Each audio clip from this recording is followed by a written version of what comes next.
This is what's happening now. This is real world stuff. This ain't no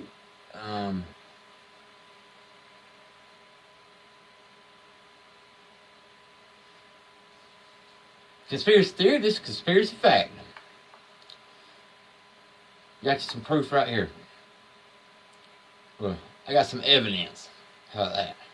I got some real evidence coming right up. I'm gonna move through this real fast too. I swear I am. Anybody catch this? Wiretap covers a lot of different things. I think you're going to find some very interesting items coming to the forefront over the next 2 weeks. Okay, that's a week. A week after I sent the book Nanobug to the two journalists that helped Snowden, I sent it to some affiliates with Julian Assange, and I sent it to Trump Tower. And a week after he comes out with the wiretaps at Trump Tower, and now he just said that. This right here is in 2009, world's smallest radio, 2009. This is what they're telling us.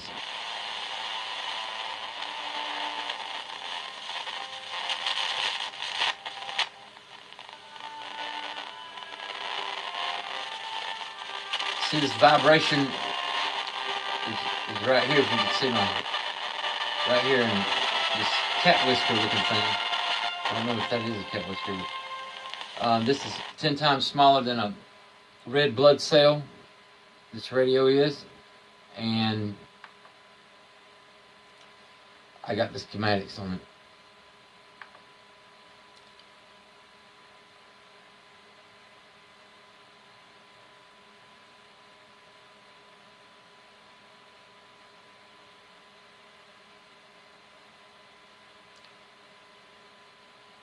Alright, see, in the book I came up with this same idea, except mine was a AM crystal radio. And here, this is basically the same technology. It's, instead of two crystals in a conductor, what they've used is the, well, got away from me there. What they used was the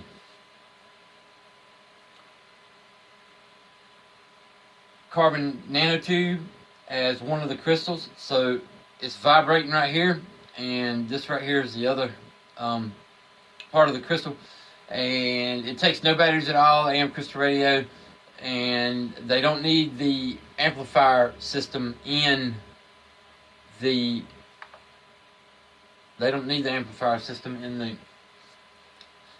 for if it's combined with the nervous system. It's attached to an amino acid or something that are combined with the nervous system. Basically, AM crystal radio is 2 parts crystal, 1 part conductor, and you got AM crystal radio. Throw in an amino acid or something that'll combine with the nervous system, and you have you've been nanobugged. Walkie-talkie. This is the amplifier part right here.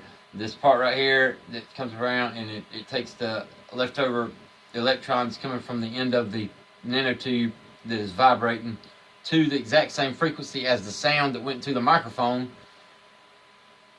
that is causing this to vibrate from the radio waves wherever, 100,000 miles away, wherever.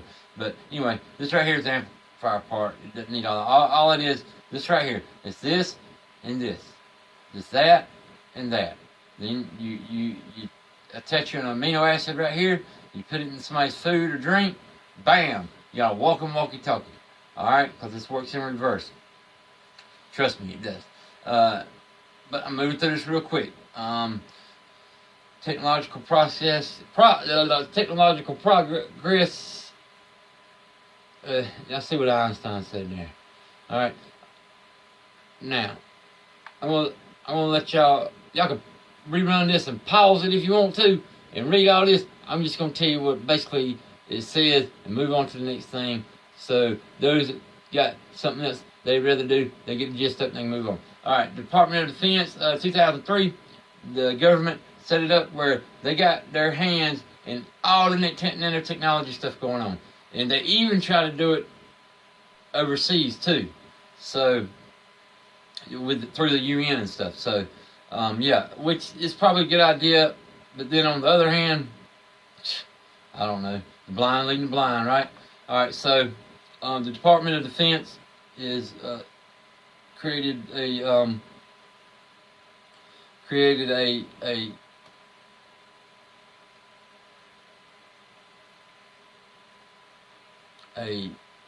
department to look over all that,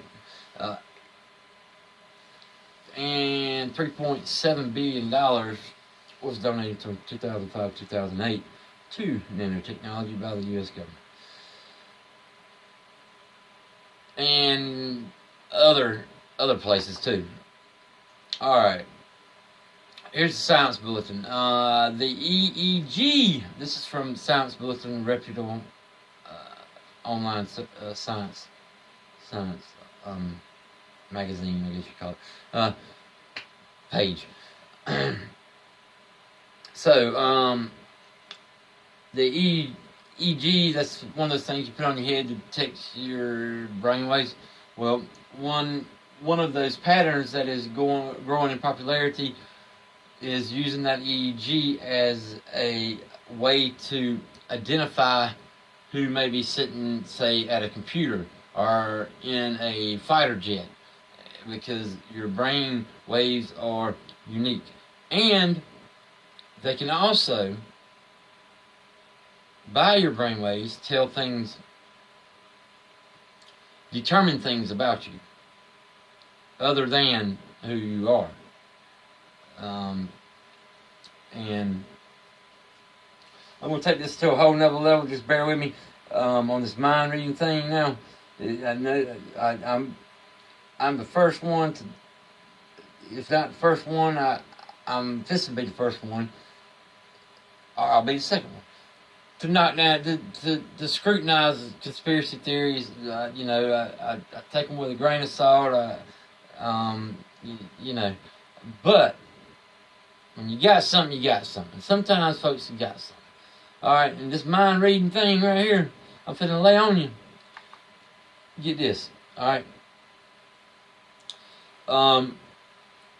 In 2001, the Department of Defense formed a unit called DERNIT, and DERNIT is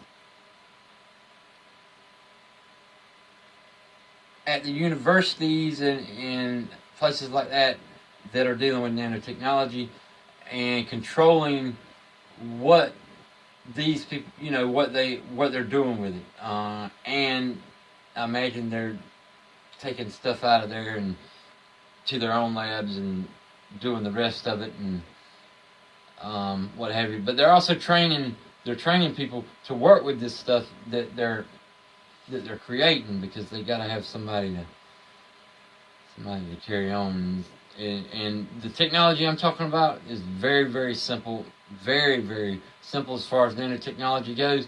And if you go online and look up nanotechnology and the stuff they are doing with it, what I'm talking about, man, they've probably been doing it for years and years and years. As simple as what I'm talking about is. I don't know where that thing is taking off like that for. I ain't touching the buttons. But anyway, however, those brain waves can tell, like I was telling you about the brain waves, they can tell more about you. They can tell if you more than likely an alcoholic. They can tell other things about your health and stuff like that. So that's with just the cap on your head, right? And you can buy $100 cap, or I think it's more like a earphones kind of thing. Yeah, that you can control your phone with. You can control your phone with your thoughts through your Bluetooth. You don't even have to touch your phone. You just think about it, and your phone will follow your directions. All right. That's where that's at. But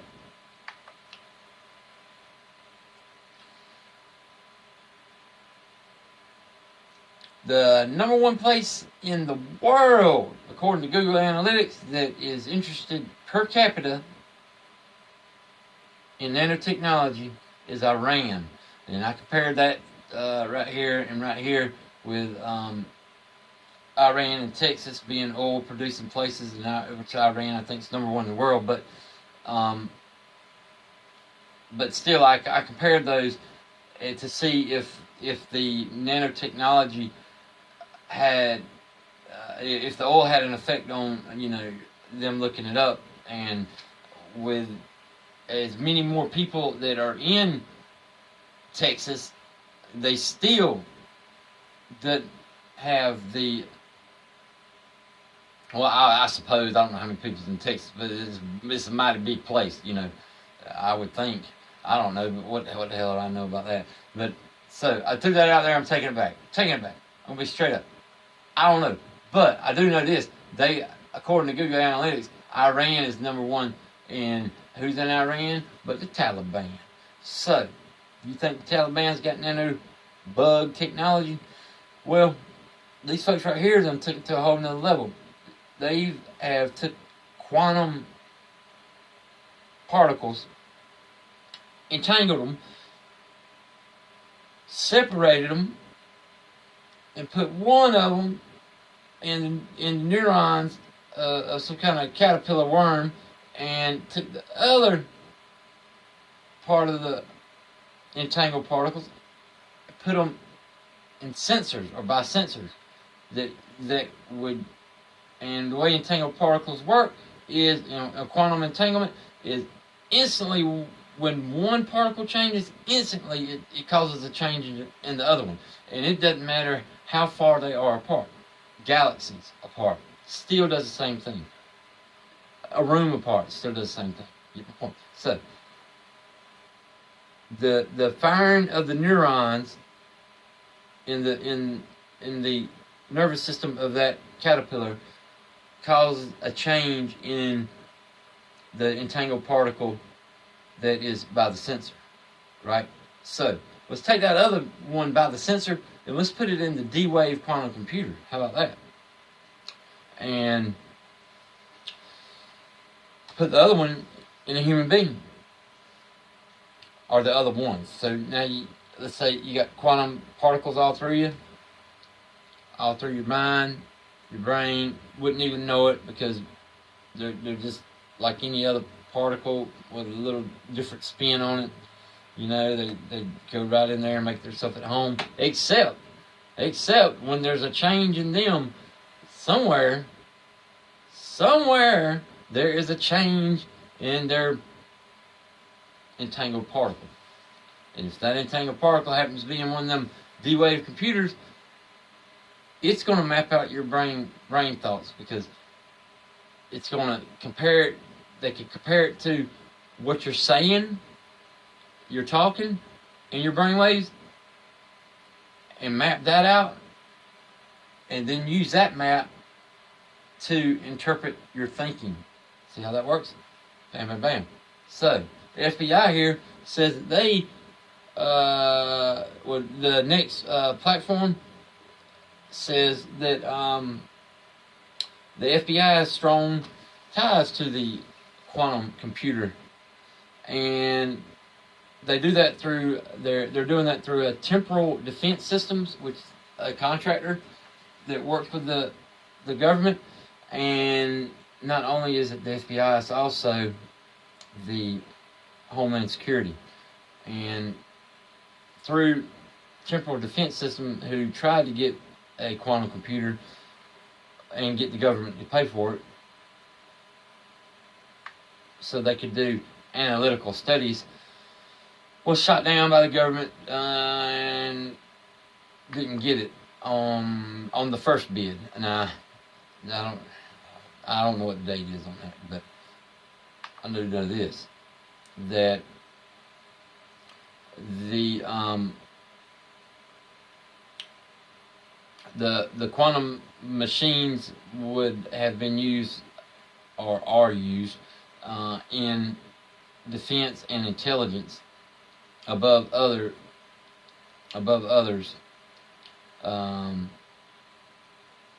because they're used in defense and intelligence because of the problem solving things for like cybersecurity, and you could, I don't know, they somehow they could trace down leaks and stuff, possible leaks in your cybersecurity, and in defense. Well, intelligence. That's what I'm getting at. The intelligence part of it. The intelligence part of it falls with nanobug. Okay, they hear everything going on around you. They can read your mind. If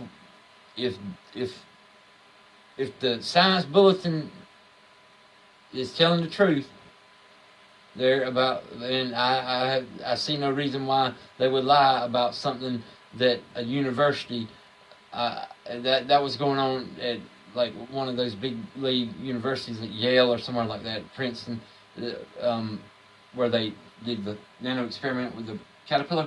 Okay, so I don't see them just making that. I don't see them making that shit up. It's really happening. Okay, they can do that, and if you can sit there, if you want to think that they are not, that darn it didn't take that technology out there and put it in people, you can think that if you want to, and you can think if the Taliban don't have it. I think they do, and I think they do because that guy that was in the military over there in Iraq, he came back to Alaska, and then he ended up shooting those folks down in Florida airport. If we are even to believe that, because I don't know, there's something about his victims' web pages. His victim web pages, almost, they kind of look fake in a way. Something was fake about it, you know. So maybe they wasn't. Maybe it was just me being over scrutinizing. But if we are to believe that he went down there and shot the folks in Florida at the airport, and he probably did, he has voices talking to him, right? And the news is telling us that he's saying that he thinks it's the CIA and da da da da, and it could sound like that to him, but I don't think they would do that to him. All right, yeah, and plus there's the factors of he went to there. He doesn't seem irrational, and people with schizophrenia and stuff, they're hearing voices. They tend to be irrational because it's not just the voices talking to them. There's other parts of their brain that has a chemical imbalance. But when it comes to being a human bug or being a nanobug and being talked to, you tend to lack, or you'll lack the other irrational thought things, right? But you will seem irrational to other people because the voices sound so real that it's hard for you it's hard to say, I know it's my brain messed up. I know my brain's got some weird haywire stuff going on. You know, it's hard for you to say that because even though you're thinking, because you're thinking rational, but other people don't think you're thinking rational because if you're hearing voices and you're blaming it on the feds, well, that's not rational. But yes, today it is. Today's age, it's rational. They can do that. There's no doubt. And it doesn't take much research to see that it is possible and it is happening.